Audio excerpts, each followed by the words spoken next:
Hey, what is up guys, Seth here back again with another Yu-Gi-Oh video. This time we're going full circle. I want to bring it back to what I originally started this channel to be. And yeah, absolutely amazing deck. I love this deck. When we're talking about spellbooks, we've been waiting for support for so long for spellcasters to be good, and right now is the time, because of Dark Magicians and Magician Girls and things like that, to make, and the ban list of course, to make spellbooks a little bit more competitive. So we'll go through a deck list, and I'll show you some duels and stuff, show you the potential of the deck, and you guys can make up your own mind and, you know, make tweaks and stuff to see how you would play it a little bit more better perhaps. But yeah, if you do like this video, please remember to comment, like and share. It really does helps out more than you guys think it does. And yeah, let's do this. So we start with the two World of Prophecy. That's self-explanatory. Dark Magician of Chaos, we're only going to run one of them because we don't want to just, you know, once he's gone, accept it. High Priestess of Prophecy at 2. Then you've got the Kaiko, the Ghost Destroyer at 2. We kind of need that because, I mean, it's kind of good against the whatchamacallit, Cosmo matchup. Yeah, they can't banish their cards once they've put it into the grave. So if you destroy one of their machines and then it gets sent to the graveyard, they can't banish it and then special summon another one back. So Kaiko, pretty damn good card. Then we've got the MVP of the deck at the moment. This is what makes the deck so good, is Choco Magician Girl. We've got 3 of her. Now the thing about her is she will discard a spellcaster and let you draw a card. So if you do brick up your hand with a World of Prophecy or 2 World of Prophecies, or Dark Magician of Chaos even, you just discard it to the graveyard, draw a card. Even if you have it in your hand, you can still discard it as cost. Even if they Veiler or Fiendish Chain or whatever, you can still discard it. Now, I'm not saying that they're going to attack into it, but if they do want to get past this card, they'll have to summon something that can just, you know, get rid of it, like Castle, or remove it from the field in some way. And there are ways to protect that. You've got Spellbook Fate and Spellbook Wisdom and stuff like that, so it's not impossible for you to get them to attack this card.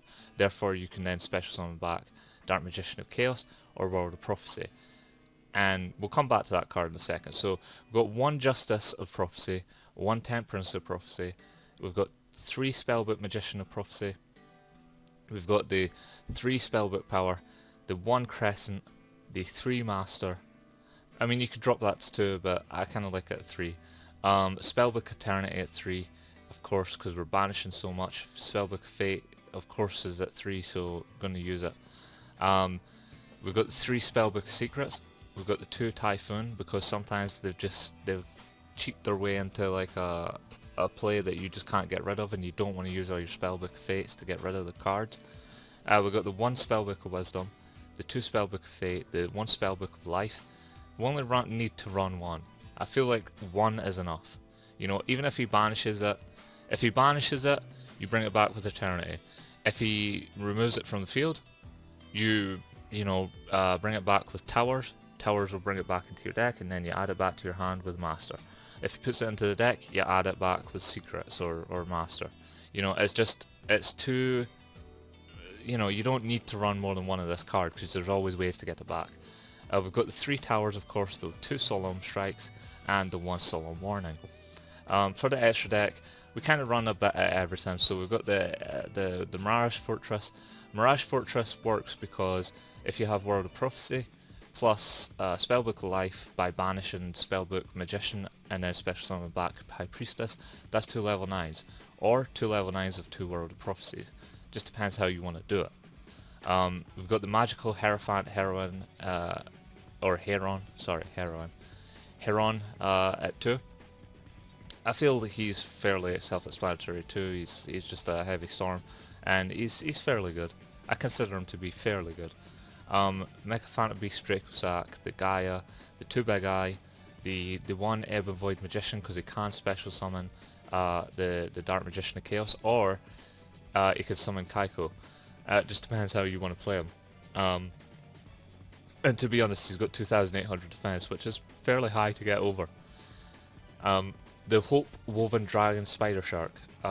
So number 37 works with the Choco Magician girls. If you ever feel like they're just not going to attack you, you just overlay this up, and then you've got a 2,600 monster attack that can, you know, lower the attack of your opponent's monsters, and then it's got a Monster Reborn effect. So either way, if they either deal with the two Choco Magician girls and attack, or remove them from the field, or they deal with the Hope Woven Dragon Spider Shark, in which case they'll end up probably destroying the card, and then you get the effect anyway. 101 Castle at 1, Emerald because I feel like you kind of need to bring cards back sometimes, Dweller, and then the Shining Elf and the Cat Shark.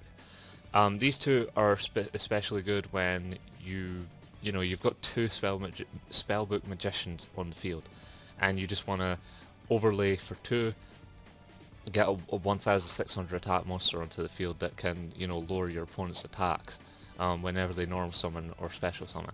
So if he pendulum summons a bunch of monsters, you can then detach a card, and then they all lose 500 attack, which doesn't sound like a lot, but it does add up. You know, if they summoned 5, that's a 2,500 attack loss right there, and that can mean game. Like in some cases, that can always mean the game. So you know that 500 attack loss, it does add up. So yeah. But the reason that the reason that this deck is so good is Choco Magician Girl. Choco Magician Girl brings back Word of Prophecy. Because Word of Prophecy was special summoned by the effect of a spellcaster type monster, you can then get 2 spellbook cards into your hand. If you have 4 in your hand at that point, you can then use its effect and get a Judgment Dragon, a free Judgment Dragon like pop of everything on the field, but it destroys every card on the field. Now the thing to remember about Spellbook of Life is, Spellbook of Life is an equip that only increases the level. So what will happen is, once you special summon it back, say you special summoned it with Spellbook Magician Prophecy, there's 2 levels you've given it. Now that'll be a level 11 at that point. But if you do remove it from the field, if your opponent removes Spellbook of Life from the field, it won't matter. It just doesn't matter, because the equip card doesn't need to remain on the field for the Word of Prophecy to remain on the field. The only thing the Spellbook of Life was doing was increasing its level. So the revive effect is not linked to it being an equip card. It's not like Refusion, I think, or Premature Burial or whatever. Once Spellbook of Life is removed from the field, the card will remain. The World of Prophecy will remain. So yeah, that's how you want to use it. Spellbook of Fate, I mean, I love Spellbook, so Spellbook of Fate, banish 2, put this face down again if he's attacked the Spellbook Magician Prophecy, and then you get a free add to the hand, and also you've banished 2, but that also means that if you've got towers on the field at the time, the